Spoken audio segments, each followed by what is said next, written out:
Now let's understand what is a thermodynamic state. See, earlier we had this apple, right? And we were aiming to characterize this apple, right? So what we did, we mentioned some of the properties of this apple, such as we mentioned color, then we mentioned the taste, then texture, right? We mentioned these three properties. I want to know what is the condition of this apple at this instant now.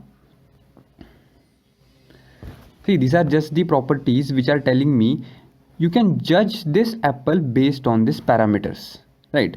These are telling me you can judge it. Now I want to actually judge that apple based on this instant, right? I want to know what is the color of the apple. I want to know what is the taste. I want to know what is the texture. So right now, if I inspect, if I want to see, if I want to measure the properties, what I will see, suppose I'm taking an hypothetical, just hypothetical values. The color is red, the taste is maybe sweet, and the texture is crunchy.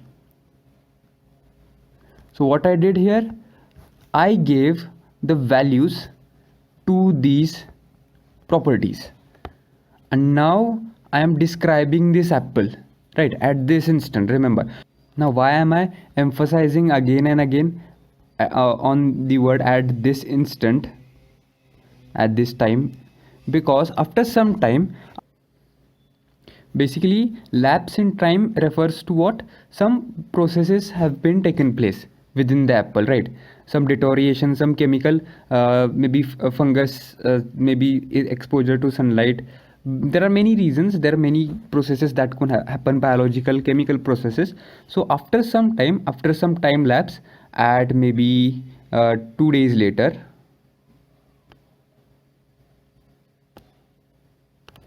what I'm seeing is the color is now become pale red,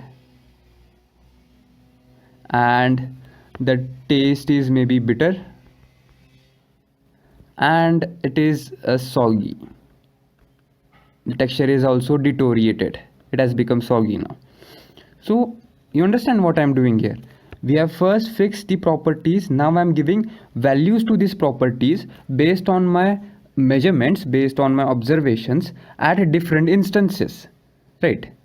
So this is nothing but fixing the state of this apple, right? At first, at time is equal to t1, I fixed the state of the apple, and the state was something like this. State is equivalent to condition. So condition of the apple was what? It was red in color, it was sweet in taste, and it was crunchy in texture. So this was the condition of that apple. After 2 days, what was the condition of apple?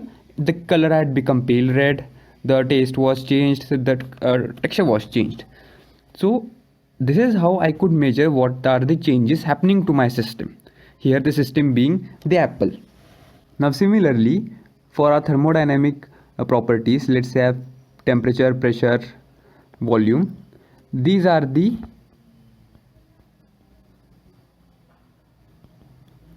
properties, and what I do, I assign values to these properties by measuring them. So maybe I am having this enclosed container as my system.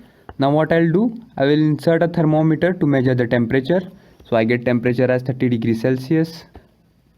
Then I use the pressure gauge an instrument used to measure pressure.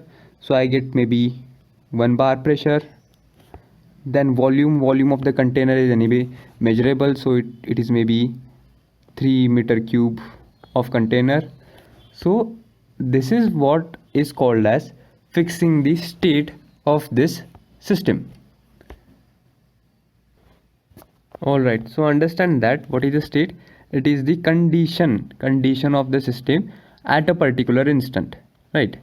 Because as instance passes, if there are no processes involved, that means there is no value of this instance as well. That is, at every time the state would be same. And there is another definition which says that number of independent properties required to describe the system.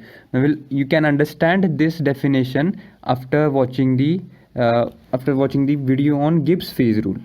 So I will make this statement clear. there. Okay, so to know the condition, we need to know basically the state of the system, which is very important for analyzing any thermodynamic system. For fixing the state, we need to know what are the values of the properties. Values of properties should be known, and how can we know that? By measuring the properties, right? Measuring the properties. So the question is now, when can you measure the properties and fix the state? To answer this, you need to know about thermodynamic equilibrium.